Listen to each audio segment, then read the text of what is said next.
I've talked about a lot of different TV shows over the years. Many great, many bad. But sometimes TV can be unpredictable. It's expensive, time consuming, and occasionally can have serious blowback against its creators.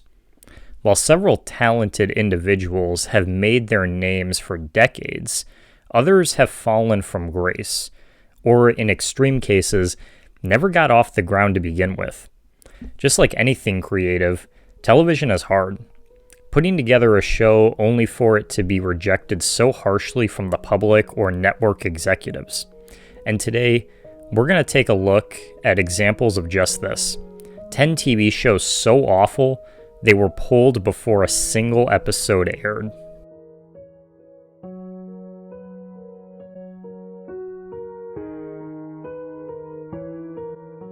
"12 Miles of Bad Road." HBO is arguably the world's greatest television network, and in the 2000s, they were in an era that absolutely crushed the competition. The Sopranos, Sex and the City, 6 Feet Under, The Wire, Entourage, and many more examples in both the comedy and drama camps, which meant a comedy-drama series created by industry veteran Linda Bloodworth Thomason should have been another slam dunk for the network. That wasn't until the 2007 to 2008 writer's strike that derailed the project.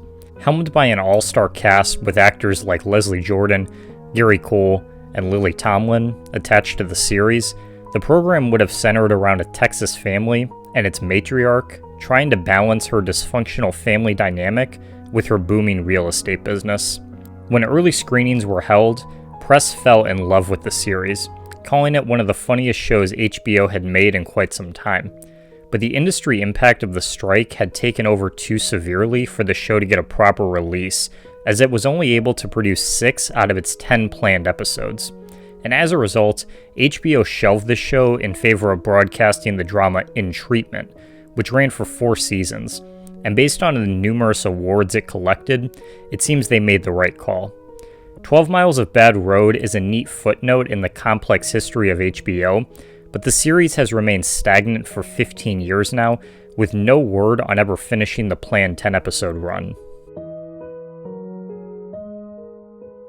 Confederate. While we're on the topic of HBO, the channel's statistically most popular show in its entire history was the untouchable Game of Thrones. Its creators, David Benioff and D.B. Weiss, were interested at doing another show with the network, and since Game of Thrones was such a massive hit, HBO gave them the reins to do basically whatever they wanted. In 2017, the duo had come up with Confederate, a historical fiction series about an alternative version of the United States in which the Civil War ends in a stalemate and the Confederacy continues on. Needless to say, the show received an immense amount of pushback from the general public, with several high-profile figures like race activist April Rain creating the trending hashtag #NoConfederate, and journalist Joy Reid calling the show's premise, quote, repugnant. But HBO was willing to bear the criticism even after events like the Unite the Right rally in Charlottesville, which saw 3 people lose their life and nearly 50 others sustain injuries. With obligations on Game of Thrones, the creators had a slow development cycle with Confederate that lasted more than 2 years. By early 2019, HBO spokesmen had announced the show would still be trucking along, although many weren't buying it as little progress had been made by this point in time. But the final nail in the coffin was in August 2019 when Benioff and Weiss inked a deal with Netflix, reportedly worth $200 million, which officially closed the book on any chance Confederate had at moving forward.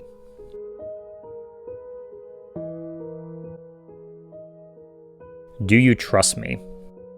Game shows have often been described as TV comfort food, one of the easiest genres to understand, watch, play along with, and produce.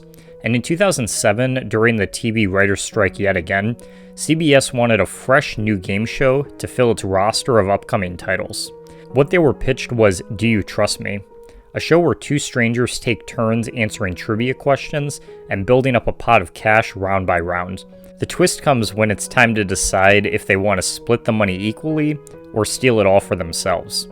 If they both choose to split it, they do just that. If one splits and one steals, the person stealing gets 100% of the money. And if they both steal, they both walk away empty-handed.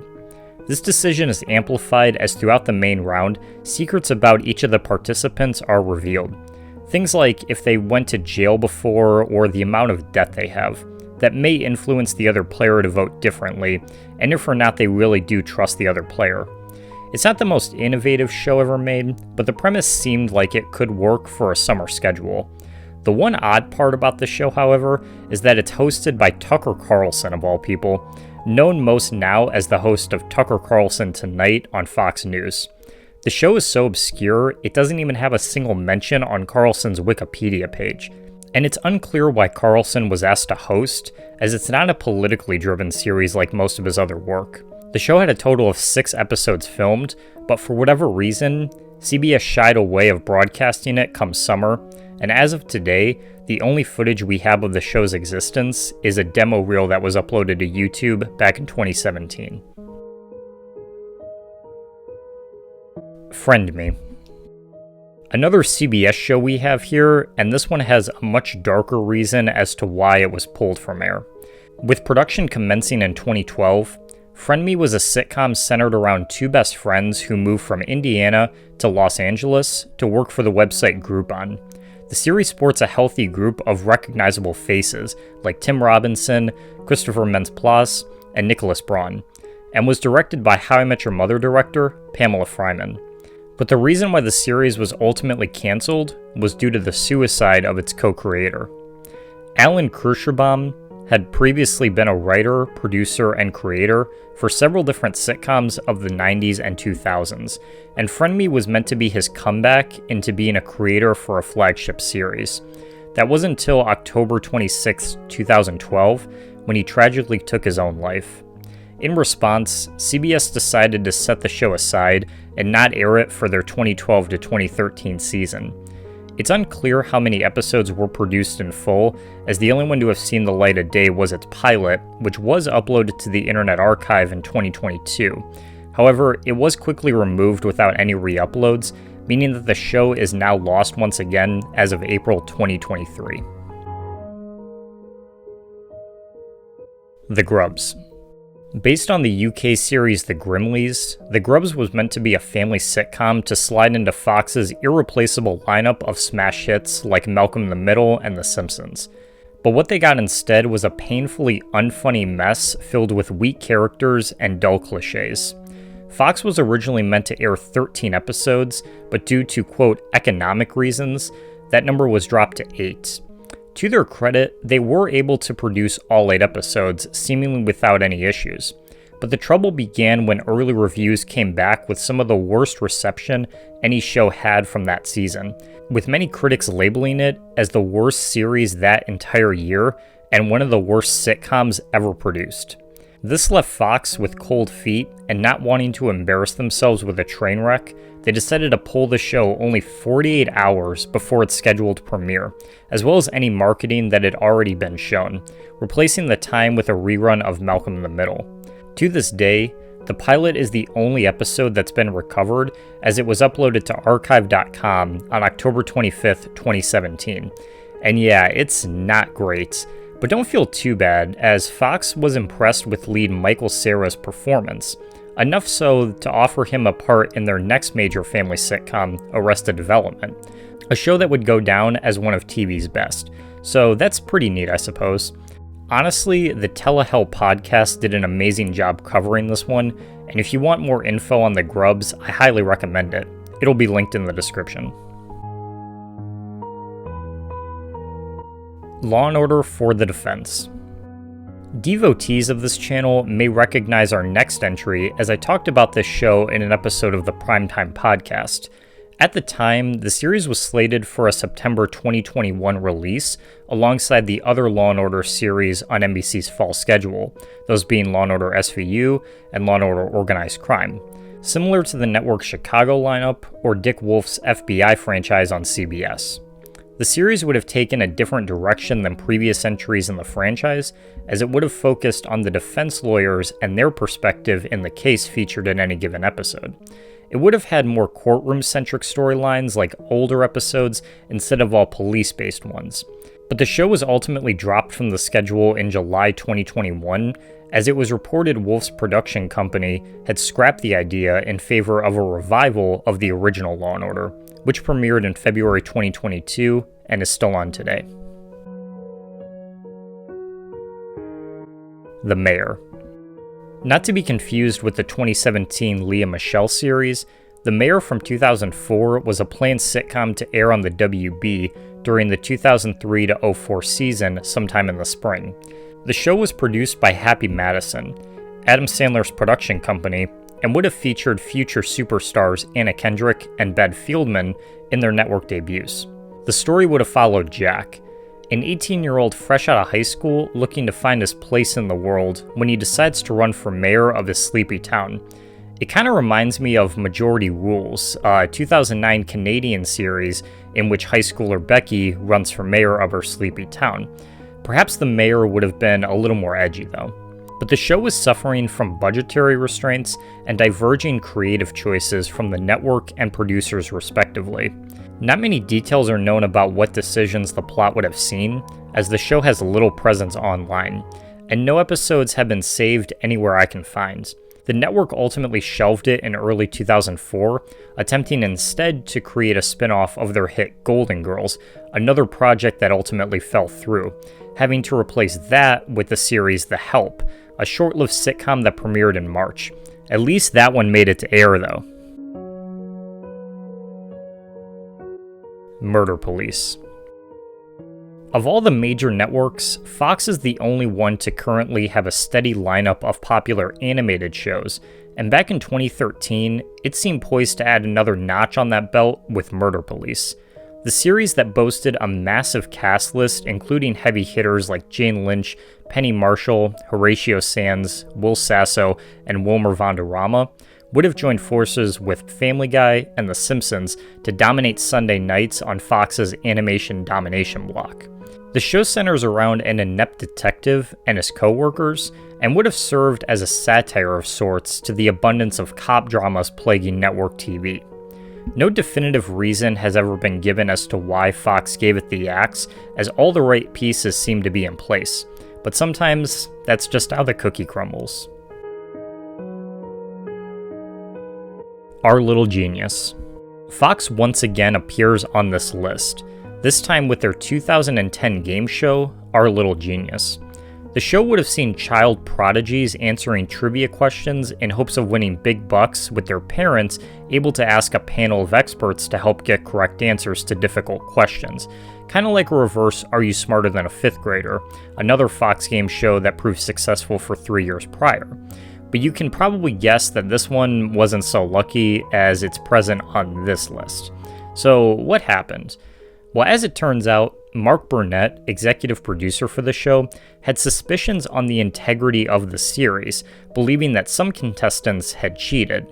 The FCC eventually launched an investigation into the practices of the show, something that hadn't been seen for a game show since the infamous quiz show scandals of the 1950s. A week before its premiere, Fox had pulled the show from its intended time slot after American Idol, and instead placed a rerun of The Simpsons in its spot. And while it might seem a bit extreme to pull an entire show simply based on suspicions, Burnett had been proven right, as it was reported after a decade of investigations that certain family members had been interviewed ahead of time to make sure their child would know the answers to the questions presented, or in some extreme cases, the producers coaching the kids what to say when cameras started rolling. As a result, Fox has no plans to release the series in any way, shape, or form, and all that's surfaced is a 30-second promo clip. Interestingly enough, host Kevin Pollak would actually be involved with another Fox game show plagued with controversy when he hosted Million Dollar Money Drop just 1 year later. That show at least made it to air, but not before screwing over contestants by not doing research thoroughly enough to confirm their answers to their own questions. Welcome to the neighborhood. Ending this video, we come to the most perplexing series of them all. Welcome to the Neighborhood was a reality competition originally proposed to air in 2005 on ABC and would have featured different families competing for a $300,000 home in Austin, Texas. The catch? The contestants are made up of people from different lifestyles and ethnic backgrounds, such as the Lees, an Asian family, the Wrights, a gay couple with an adopted African American child, or the Morgans, a family in which the mother works as a stripper. The judges, however, are white conservatives from Texas, and they get to decide who lives there, aka who wins the show, and who doesn't. It doesn't take a child prodigy to figure out that this idea was not going to fly with advocacy groups who protested the series, with the National Fair Housing Alliance threatening legal action against ABC. The cancellation announcement came just 10 days ahead of its scheduled release, and while you might assume it came from pressure from the public due to its sensitive subject matter, ABC's official explanation is a bit of a head-scratcher. Disney, owners of ABC, were concerned about devaluing the impact of evangelical Christians, as the series had a heavy bias against conservative Christians, presenting them initially as homophobic and racist, and they were worried about the group potentially boycotting the release of the film The Chronicles of Narnia, The Lion, the Witch, and the Wardrobe, as the franchise had maintained momentum with several religious groups. Kevin Brockman, ABC's spokesperson at the time, had denied this as the reason why the show was canceled, but he added that the network's stated reason for cancellation was, quote, unconvincing. The network had considered trimming parts of the show to make it more digestible for audiences, or editing certain sections to help appease groups like GLAAD, who did see potential in the show. But the production companies disagreed, as they believed the, quote, edgier start had paid off better by the finale. The show's cast and crew had truly believed that there was potential in the series, and there were several attempts over the years to broadcast it. Fox Reality Channel had expressed interest in picking it up, but ABC refused their offer. In 2006, The Jay and Tony Show, one of the aforementioned production companies, signed a 7-figure deal with Warner Horizon Television and announced their intentions to produce a new reality television show loosely inspired by Welcome to the Neighborhood. The new show would have focused on a community built from scratch, with audience input on how to improve it episode by episode to make it a thriving place for all. But this too sadly never came to fruition. 2009 was a potential release date according to ABC, possibly being a launch title for their 2009-2010 TV season, but this too came and went with radio silence. Despite the series not being publicly available, it is widely known who won the competition, that being the Wrights, the gay couple with the black kid. But as it stands today, Welcome to the Neighborhood serves only one purpose: to be a stark reminder just how shitty ABC's programming really is.